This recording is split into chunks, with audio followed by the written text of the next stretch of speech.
പോറ്റിയേ കേറ്റിയേ സ്വർണം ചെമ്പായി മാറ്റിയേ സ്വർണപ്പാളികൾ മാറ്റിയേ ശാസ്താവിൻ ധനമൂറ്റിയേ വയലാറെഴുതുമോ ഇതുപോലെ? സ്വർണം കെട്ടവൻ ആരപ്പ? സഖാക്കളാണ് അയ്യപ്പ. ഇങ്ങനെ നോക്കൂത്തിയെ പോലെ ഇവിടെ ഇരുന്നോ. അവിടെ നടക്കുന്ന കോപ്രായങ്ങൾ എന്തൊക്കെയാണെന്ന് വക്കീലിന് അറിയോ? അല്ല, പാട്ടൊക്കെ പലതും പാട്ട് പാടും വിമാന സമരത്തിന് എന്തെല്ലാം പാടുണ്ടായി. പേടിക്കണ്ട നിങ്ങൾ പാട്ട്. ഓർമ്മിപ്പിക്കല്ലേ പൊന്നെ. എനിക്ക് ആലോചിക്കാൻ കൂടി വൈ. താമര എൻ കയ്യൊപ്പ കയ്യൊപ്പ താമര. എന്റെ ആറ്റുകാൽ ഭാസ്കര, അങ്ങനെ ഒരു ദൈവം ഇല്ല. ഇത്തരം സന്ദർഭങ്ങളിൽ ഇല്ലാത്ത ദൈവത്തെ വരെ വിളിച്ചു പോകും.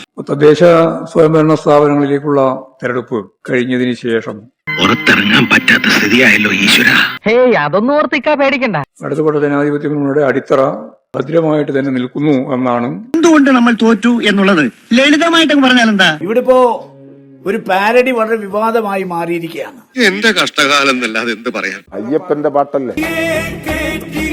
അതേതാ പ്രമാദം. കവിത കവിത പടി. സ്വർണം ചെമ്പായി മാറ്റിയേ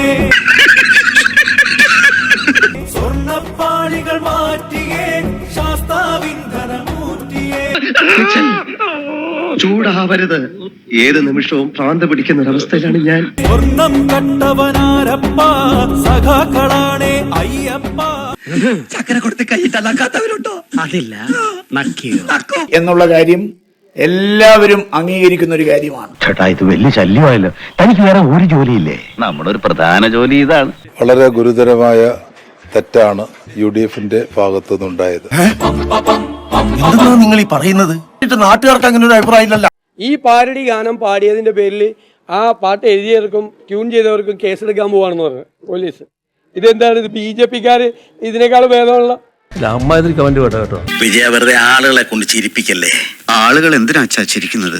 ഇത് തെരഞ്ഞെടുപ്പിന് ധ്രുവീകരണം ഉണ്ടാക്കാൻ വേണ്ടി ബോധപൂർവം സൃഷ്ടിച്ചതാണ്. നീ കൂടുതൽ വിശദീകരിച്ച് നാറാൻ നിൽക്കണ്ട. നമ്മുടെ സ്റ്റുഡിയോയിൽ എന്നൊരു വർക്കാണ്, അങ്ങനെ വർക്ക് എന്നുള്ള രീതിയിൽ ചെയ്തിട്ടുള്ളൂ. സംഭവം കാലക്കുണ്ട്. പരാതി അതിന്റെ നിയമവശത്തെ കുറിച്ചൊന്നും വലിയ ധാരണ ഇല്ല. തന്റെ പിന്നിൽ ഒരു ശക്തിയായി ഞാൻ ഉണ്ടാകും. താൻ ധൈര്യമായി നടത്തിക്കോ. ഇനി അങ്ങോട്ട് അസംബ്ലി തെരഞ്ഞെടുപ്പ് കഴിയുന്നത് വരെ ഞങ്ങൾ ഈ ഗാനം തുടർച്ചയായി ആലപിക്കാൻ തീരുമാനിച്ചിരിക്കുകയാണ്. ഗോവിന്ദ ഗോവിന്ദ.